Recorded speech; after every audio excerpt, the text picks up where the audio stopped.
Welcome to day 8. Made it to day 8. I'm here in Portland, Oregon, underneath this beautiful, amazing tree. So peaceful here in this park, which is a contrast to what I've been experiencing overall here. Yesterday, so much irritation and anger kept surfacing. I shared a little bit in one video. And then I meditated and I felt good for a while, and then I went back out into the city and so much more started coming up. I was kind of getting triggered here and there, and I was wondering, like, why have I been brought here? You know, why has Source brought me here just so I can feel anger and irritation? And then I was like, oh, that's exactly why I'm here. So that I could have this anger, have this irritation, be triggered up, to be pulled out of my cells, to be transformed into my power. Because as big as I want to serve, I know I'm going to need more connection to my power, and I know anger is the pathway. So that's one reason. And then the other reason is, I started thinking, why am I taking everything so personally? This spiritual path, it's not for my ego. This Kundalini awakening, it's not for my ego just to be where it wants to be all the time and just be in the bliss and the silence of the prairie. No, this is to serve. And to serve the collective, to serve the one, to serve the truth, we're gonna be uncomfortable sometimes. We're gonna be asked to go do things and say things and be things that are not always comfortable. So is the city the most comfortable place for my nervous system and for my ego? No, of course not. But on another note, I'm just here serving Source. I've had all kinds of number synchronicities lately. I've been feeling really connected. So I know I'm in the right place, even though my mind it will sometimes say, why can't we just go back to the silence?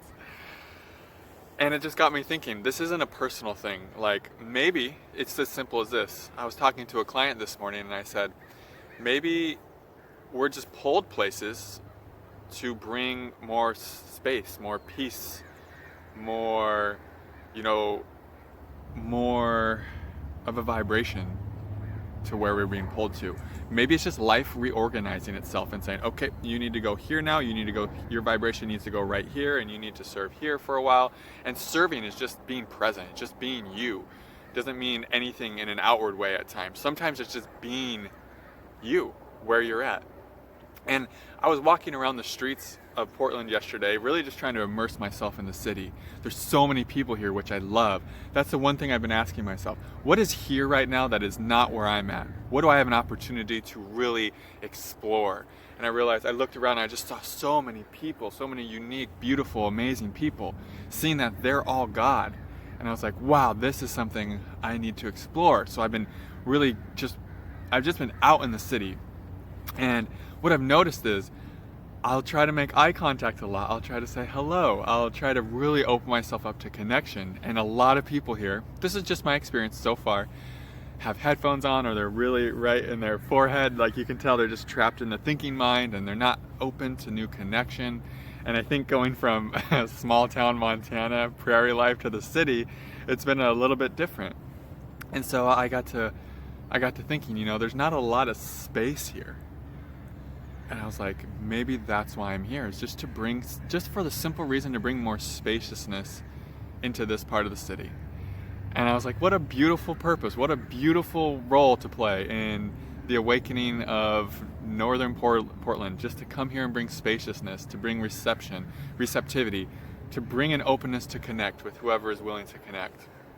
And so in this way, this awakening, it's not a personal thing, it's not for our personal desires. The deeper you awaken, the more you realize this is actually about transcending our personal desires and going where we're guided and being just grateful for the opportunity to serve, no matter how uncomfortable that might temporarily make you feel. I also, last night at this place I'm staying, I'm not used to a lot of noise at night. I'm used to just kind of sinking in to the presence, to the space, and just being fully with myself. Last night there was loud noises above me. People were having fun, which is it was wonderful to hear. And my ego was like, but we need silence like we always do. But then I realized all the noise I was hearing comes out of the very silence that I listen to. the very noise I was hearing was not separate from the silence that we all connect to, was not separate from the silence that everything in form manifests from. We are the silence. Everything comes from the silence. Even the noise above me was coming from this silence. So I realized this noise I was hearing was not separate. And in this way, it did not break my resonance or my peace or my connection to listening to the silence. Last night, amidst all the noise and the noise of the city and just everything around me, I still found this connection to the silence. So that's the other beautiful thing. It's always there. Even if there's lots of noise around us and commotion and craziness and chaos, that noise comes out of that very silence that you're listening to. And when you connect to that, to the silence in that depth, then it's always available for you. And I found that last night. I found that freedom. It was so liberating to be like, oh my gosh, even with all this going on, I can still connect just as deeply to this silence. It's such a beautiful realization. So this is day 8. I woke up this morning and I meditated for 2 hours right away, and then went in and had a beautiful session.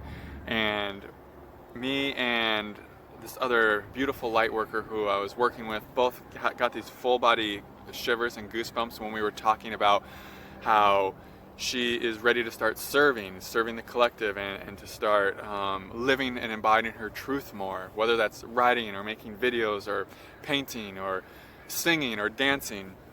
And I just wanted to share that with you guys. Maybe this resonates with you too. If you're having all kinds of symptoms and they've been with you for a while, maybe this is just time for the energy just wanting to come through you and express through you as you. You know, maybe all this light coming into you that's overwhelming your nervous system, that's giving you all kinds of symptoms. Maybe it's just being asked to anchor into this earth so that you can start living your purpose. So is there a place in your life where you can start walking towards your fear? Is there a place in your life where you can start being more authentic? And I was listening to a beautiful Craig Holiday satsang last night where he was talking about how many of us are still living behind the mask of the character, and how many of us still can live more in our truth. And he was saying it's 2020. It's safe to live your truth. Right now more than ever, guys, it is safe, and it is the time to take the mask off and to start living your truth, to start embodying your truth. And if that takes you into an uncomfortable situation, that's okay, because this might not be comfortable. Actually, right now I feel quite blissful and nice, and it was just more yesterday. I was feeling so much come up.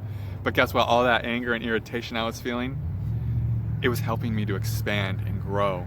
So if the divine takes you into an uncomfortable situation, it's only for your own expansion, so that you can serve more, so that you can serve this awakening movement at a higher level, and so that you can really start to connect to your power. I feel like being here in a new environment, really just standing on my own 2 feet, it's helping me connect to my power more, which is going to help me serve you guys, which is going to help me serve the collective more. So I am thankful for this process. I am thankful for being brought here, and most of all, I'm thankful for you guys watching. Thank you for watching day 8. Things are going really good here in Portland. I'm loving it so much. I think at the end of this video, I'm going to shoot some pictures or videos or something for the end of it, so you can see where I'm at. So I hope you guys enjoyed this. I hope this was helpful, and I will see you guys on day 9. Namaste. So this is the tree I was just shooting under. Such a powerful, beautiful, I feel like it's so much wisdom in a tree like this. Just think about how many years this tree has been around and what it's seen, what it's learned. It's pretty freaking magical. So felt like just the best place to shoot a video under. And then over here, oh, there's a really amazing rose garden. It's probably like not the best time of year to show you this, because in a couple months it's going to be just blooming and really amazing, but still pretty cool. Walk over here and show you guys. Oops. pretty amazing city to have parks like this everywhere, just to kind of come to regenerate, rejuvenate, just really heal. And you know, so much busyness in the city, to have these type of places to come, really magical. So this is just a beautiful rose garden. I mean, this place is just really filled with all kinds of nature like this. So yeah, I think at the end of every video, I'm gonna just kind of give you guys a kind of an insight into where I shot the video that day and kind of where I'm at, and maybe do some videos walking around Portland or something. I think that could be really fun. Just kind of show you guys what's going on. So yeah, I will see you guys on day 9. Namaste.